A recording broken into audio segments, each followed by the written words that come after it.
Hi, ಎಲ್ಲರೂ ಹೇಗಿದ್ದೀರಾ? ಚೆನ್ನಾಗಿದ್ದೀರಾ ಅಂತ ಭಾವಿಸ್ತೀನಿ. ಇವತ್ತು ಲಾಗ್ ಸ್ಟಾರ್ಟ್ ಮಾಡ್ತಿದ್ದೀನಿ ನೋಡಿ. ಮತ್ತು ಈವ್ನಿಂಗಿಂದ ಲಾಗ್ ಸ್ಟಾರ್ಟ್ ಮಾಡ್ತಿದ್ದೀನಿ. ಪೂಜೆ ಮಾಡಬೇಕು, ಇನ್ನು ಪೂಜೆ ಮಾಡಿಲ್ಲ. ಚಿನ್ನಿ ಫ್ರಿಜ್ಜಲ್ಲಿ ಹಣ್ಣು ಇಟ್ಟಿದ್ದೆ, ಅವೆಲ್ಲ ತೆಗಿತಾ ಇದ್ರು. ಅವಳಿಗೆ ಏನು ಇಡೋಂಗಿಲ್ಲ ಫ್ರಿಜ್ಜಲ್ಲಿ, ಎಲ್ಲ ತೆಗಿತಾಳೆ, ಚೆಕ್ ಮಾಡ್ತಾಳೆ ನೋಡಿ. ದ್ರಾಕ್ಷಿ ಹಣ್ಣಿತ್ತು, ಅದೆಲ್ಲ ತಗೊಂಡು ಹೇಗೆ ಮಾಡ್ತಿದ್ದಾಳೆ ಅಂತ. ಈಗ ಪೂಜೆ ಮುಗಿಸಿ ನಾನು ದೇವಸ್ಥಾನಕ್ಕೆ ಹೊರಟಿದ್ದೀನಿ ನೋಡಿ, ಚಿನ್ನಿನ ಕರ್ಕೊಂಡು. ಊರ ಜಾತ್ರೆಯಾಗಿ 8 ದಿನ ಆಗಿತ್ತಲ್ವ, ಅದು ಅಂದ್ರ ಹಾಕಿದ್ರು. ಅದನ್ನ ಏನೋ ತಿರುವಿ ಹಾಕ್ತಾರಂತ ಹಬ್ಬ ಮಾಡ್ತಿದ್ರು. ಮತ್ತು ನಾವು ಮನೆಯಲ್ಲೆಲ್ಲ ಸ್ವೀಟ್ ಮಾಡಿ ಸ್ವಲ್ಪ ದೇವಸ್ಥಾನಕ್ಕೆ ಹೋಗಿ ಕಾಯಿ ಒಡ್ಸ್ಕೊಂಡು ಬರೋಣ ಅಂತ ನಾನು ಚಿನ್ನಿ ಮತ್ತು ಹೋದ್ವಿ. ಅಲ್ಲೇ ಮನೆ ಮುಂದ್ಗಡೆ ದುರ್ಗಮ್ಮನ ಜಾತ್ರೆ ಆಯ್ತಲ್ಲ, ಆ ದೇವ್ರಿಗೆ ಹೋಗಿದ್ವಿ ನಾವು. ನೋಡಿ, ಎಲ್ಲ ಫುಲ್ಲು ಜನ ಬಂದಿದ್ದಾರೆ. ಇನ್ನು ನಾವು ಬೆಳಕಿತ್ತು ಆಗಲೇ ಹೋಗಿದ್ವಿ. ನೈಟ್ ಫುಲ್ಲು ರಶ್ ಆಗುತ್ತಾ ಅಂತ ನಾವು ಬೇಗನೆ ಹೋಗಿದ್ವಿ. ನಾವು ಅಂದ್ಕೊಂಡಂಗೆ ನೈಟೆಲ್ಲ ಫುಲ್ಲು ರಶ್ ಇತ್ತು, ಹೋಗೋಕ್ಕೆ ಆಗಲಿಲ್ಲ. ಆದರೂ ಸ್ವಲ್ಪ ಜನ ಬಂದಿದ್ದರು, ಅಷ್ಟೊಂದು ಜನ ಏನಿರ್ತಿಲ್ಲ, ನೈಟ್ ಫುಲ್ ಇದ್ದರು. ಹಾಗಾಗಿ ನಾವು ರಶ್ ಆಗುತ್ತಂತ ಹೋಗಲಿಲ್ಲ. ಹಾಗೆ ಸ್ವಲ್ಪ ಮಧ್ಯಾಹ್ನ ಟೈಮಲ್ಲಿ ನಾನು ಸುಮ್ಮನೆ ಕೂತಿದ್ದೆ, ಹೂವು ಕಟ್ಟೋಣ ಅಂತ ಹೂವು ಕಟ್ತಿದ್ದೆ. ಯಾರೆಲ್ಲ ನನ್ನ ಚಾನಲ್ನ ನೋಡ್ತಿದ್ದೀರೋ ಸಬ್ಸ್ಕ್ರೈಬ್ ಮಾಡ್ಕೊಂಡು ನೋಡಿ ಪ್ಲೀಸ್. ಹಾಗೆ ಲೈಕ್ ಮಾಡಿ, ನಿಮ್ಮ ಅನಿಸಿಕೆನ ಕಮೆಂಟ್ ಬಾಕ್ಸಲ್ಲಿ ತಿಳಿಸಿ. ಮತ್ತು ಕೆಲವೊಬ್ಬರು ಸಬ್ಸ್ಕ್ರೈಬ್ ಮಾಡಿಕೊಂಡ್ರೆ ದುಡ್ಡು ಕಟ್ಟಾಗುತ್ತೆ ಹಾಗೆ ಹೀಗೆ ಅಂತ ಮಾತಾಡ್ತಾರೆ. ಏನು ದುಡ್ಡು ಕಟ್ಟಾಗಲ್ಲ. ನಾವು ಫಸ್ಟ್ ವಿಡಿಯೋ ಹಾಕಿದರೆ ನೋಟಿಫಿಕೇಷನ್ ಬರುತ್ತೆ ಸಬ್ಸ್ಕ್ರೈಬ್ ಮಾಡಿಕೊಂಡ್ರೆ. ಹಾಗಾಗಿ ಸಬ್ಸ್ಕ್ರೈಬ್ ಮಾಡ್ಕೊಂಡು ನೋಡಿ ಅಂತ ಹೇಳ್ತೀವಿ. ಫಸ್ಟು ಅಪ್ಲೋಡ್ ವಿಡಿಯೋ ಮಾಡ್ತೀವಲ್ಲ, ಅದು ಫಸ್ಟು ನಿಮಗೆ ಬೇಗ ತಲುಪುತ್ತೆ ಬಂದು, ಅದಕ್ಕೋಸ್ಕರ ಸಬ್ಸ್ಕ್ರೈಬ್ ಮಾಡ್ಕೊಂಡು ನೋಡಿ ಅಂತ ಹೇಳ್ತೀವಿ ಅಷ್ಟೇ, ಏನಿಲ್ಲ. ಯಾವುದೇ ಥರ ದುಡ್ಡು ಗಿಡ್ಡು ಏನು ಕಟ್ಟಾಗಲ್ಲ, ಆರಾಮಾಗಿ ನೋಡ್ಬೋದು. ಸ್ವಲ್ಪ ಇತ್ತು ಹೂವು, ಹಾಗಾಗಿ ನಾನು ಬೇಗ ಕಟ್ತಿದ್ದೆ ಅಷ್ಟೇ. ನೋಡಿ, ಒಂದು ಮೊಳ ಆಗಿದೆ ಅಷ್ಟೇ, ಜಾಸ್ತಿ ಏನಾಗಿಲ್ಲ. ಕನಕಾಂಬರಿ ಹೂವು ಅಂದರೆ ಸ್ವಲ್ಪ ನನಗೆ ಇಷ್ಟ.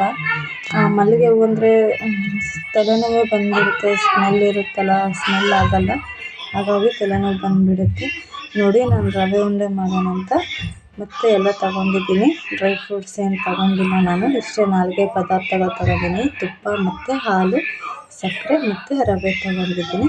ಇವಾಗ ನಾನು ಬಾಣಲಿ ಇಟ್ಟಿದ್ದೀನಿ ನೋಡಿ ಸ್ಟವ್ ಮೇಲೆ, ಅದನ್ನು ಸ್ವಲ್ಪ ಚೆನ್ನಾಗಿ ಕಾಯಿಸ್ಕೋಬೇಕು. ಹಾಗೆ ತುಪ್ಪ ಹಾಕಿ ಅದನ್ನು ಸ್ವಲ್ಪ ಕರ್ಗೋವರೆಗೂ ಬಿಡಬೇಕು.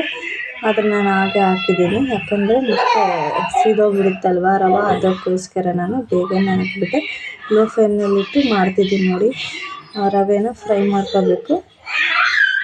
ಸ್ಪೀಡಾಗಿ ಇಟ್ಬಿಟ್ರೆ ರವೆ ಎಲ್ಲ ಕರಿದಾಗಿ ಸೀದೋದಂಗೆ ಚೆನ್ನಾಗಿ ಬರೋಲ್ಲ ಉಂಡೆಗಳು, ಮತ್ತು ಒಂಥರ ಸ್ಮೆಲ್ ಆಗಿಬಿಡುತ್ತೆ. ಅದಕ್ಕೋಸ್ಕರ ಲೋ ಫ್ಲೇಮ್ನಲ್ಲಿ ಇಟ್ಕೊಂಡು ಹುರ್ಕೋಬೇಕು. ಇದನ್ನು ಚೆನ್ನಾಗಿ ಫ್ರೈ ಮಾಡ್ಕೋಬೇಕು. ಒಂದೊಂದಾಗಿ ಪದಾರ್ಥಗಳನ್ನು ಹಾಕ್ಕೋಬೇಕು. ನೀವು ಇನ್ನೂ ಡ್ರೈ ಫ್ರೂಟ್ಸ್ ಇದ್ದರೆ ನಿಮ್ಮ ಹತ್ರ ಹಾಕ್ಕೋಬೋದು. ನಾನು ತಿನ್ನೋಕ್ಕಾಗಲ್ಲ ಅಂತ ಹಾಕಿಲ್ಲ ಅಷ್ಟೇ. ಇವಾಗ ನೋಡಿ, ಸ್ವಲ್ಪ ಚೆನ್ನಾಗಿ ಫ್ರೈ ಆಗಿದೆ, ಅದಕ್ಕೋಸ್ಕರ ನಾನು ಸಕ್ಕರೆ ಹಾಕ್ತಿದ್ದೀನಿ.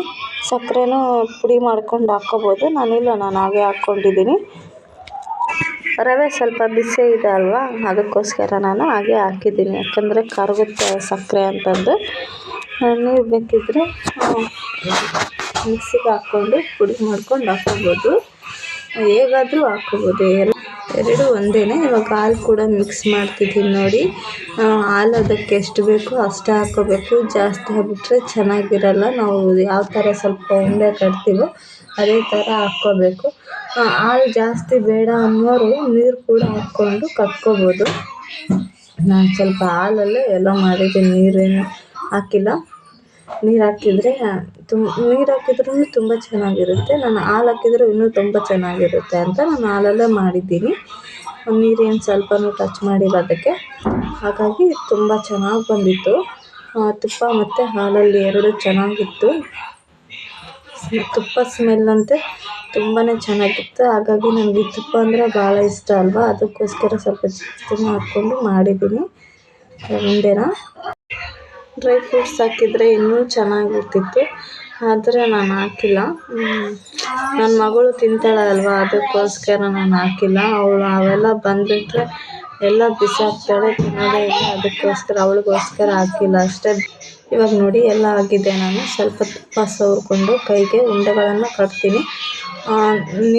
ನೀರಾದರೂ ಹಚ್ಕೊಂಡು ಕಟ್ಬೋದು. ನಾನು ನೀರು ಹಚ್ಕೊಂಡಿದ್ದೀನಿ ಮತ್ತು ತುಪ್ಪನೂ ಹಚ್ಕೊಂಡಿದ್ದೀನಿ. ಎರಡು ಯಾವ ಥರ ಬರುತ್ತೆ ಅಂತ ಎರಡು ಟ್ರೈ ಮಾಡಿದ್ದೀನಿ. ಎರಡು ಚೆನ್ನಾಗಿ ಬಂದಿದ್ದಾವೆ. ನೀರು ಹಚ್ಕೊಂಡು ಕೂಡ ಮಾಡಿದರೂ ಕೂಡ ತುಂಬ ಚೆನ್ನಾಗಿ ಬಂದಿದೆ. ನೋಡಿ ಈ ಥರ ಉಂಡೆಗಳನ್ನಾಗಿ ಮಾಡ್ತೀನಿ. ನಾನು ಎಲ್ಲನೂ ಒಂದೇ ಸಲ ಮಾಡ್ಕೊಳ್ಳಲ್ಲ, ಸ್ವಲ್ಪನೇ ಮಾಡ್ಕೊಳ್ತೀನಿ. ಯಾಕಂದರೆ ತುಂಬಾ ವೇಸ್ಟ್ ಆಗಿಬಿಡುತ್ತೆ ಅಂತ ನಾನು ಜಾಸ್ತಿ ಮಾಡ್ಕೊಳಕ್ಕೆ ಹೋಗಲ್ಲ. ಅದಕ್ಕೋಸ್ಕರ ಸ್ವಲ್ಪನೇ ಮಾಡ್ಕೊಳ್ತೀನಿ. ನೋಡಿ ಈ ಥರ ಆಗಿದೆ ಉಂಡೆಗಳೆಲ್ಲ, ತುಂಬ ಚೆನ್ನಾಗಿ ಆಗಿದೆ. ನೀವು ಒಂದು ಸಲ ಮನೆಯಲ್ಲಿ ಟ್ರೈ ಮಾಡಿ, ತುಂಬಾ ಚೆನ್ನಾಗಿರುತ್ತೆ. ಮಕ್ಕಳು ಕೂಡ ತುಂಬಾ ಚೆನ್ನಾಗಿ ತಿಂತಾರೆ. ಇವತ್ತಿನ ವಿಡಿಯೋ ಇಷ್ಟ ಫ್ರೆಂಡ್ಸ್. ಮತ್ತೆ ನಾಳೆ ಹೊಸ ವಿಡಿಯೋ